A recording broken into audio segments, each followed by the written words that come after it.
Olá, meus amigos, ainda falando sobre regime de bens, vamos no artigo 1672 do regime de participação final dos aquestos.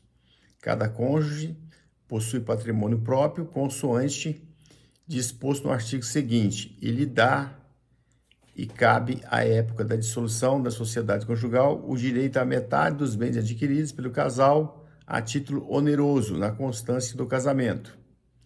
Nós temos ainda as questões de regime híbrido, na constância do casamento, separação total de bens, no término do casamento, comunhão parcial de bens. Ainda tem no artigo 1656 a questão no pacto antinupcial, que é adotar o regime de participação final nos aquestos, poder-se-á convencionar na livre disposição dos bens imóveis, desde que particulares.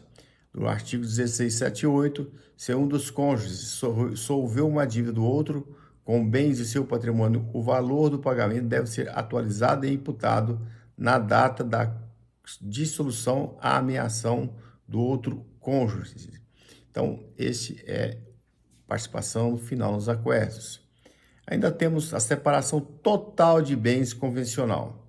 No artigo 1687, estipulada a separação dos bens, esses permanecerão sobre a administração exclusiva de cada um dos cônjuges, que os poderá livremente alienar ou gravar de ônus real. No 1688, ambos os cônjuges são obrigados a contribuir para as despesas do casal, na proporção dos rendimentos de seu trabalho e de seus bens, salvo estipulação encontrada no pacto antinupcial.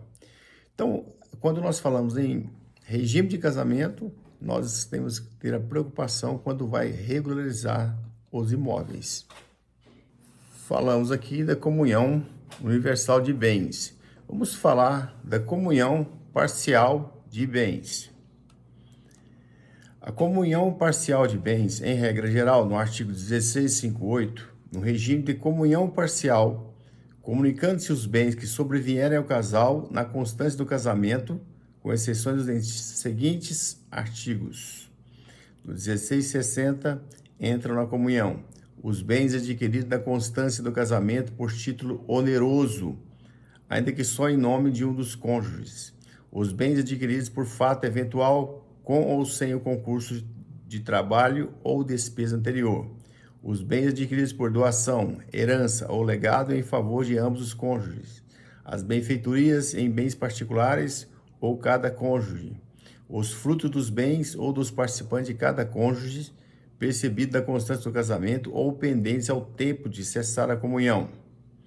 A comunhão parcial de bens, no 1659, excluem da comunhão os bens que cada cônjuge possuir ao casar e os que lhe sobrevierem na constância do casamento por doação ou sucessão, e os subrogados no seu lugar.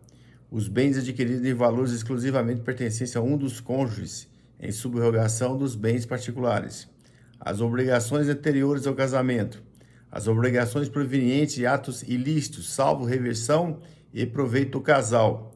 Os bens de uso pessoal, os livros, instrumentos de profissão, os proventos do trabalho pessoal de cada cônjuge, as pensões, meios soldos, montepios e outras rendas semelhantes. São incomunicáveis os bens cuja aquisição tiver por título do artigo 1661. E nós temos que ver bem qual o regime de bens quando nós vamos regularizar os imóveis, porque isso aí muda o rumo completamente do imóvel. É importante ver como foi feito o casamento para a gente poder encaminhar a regularização do imóvel na via extrajudicial. Muito obrigado.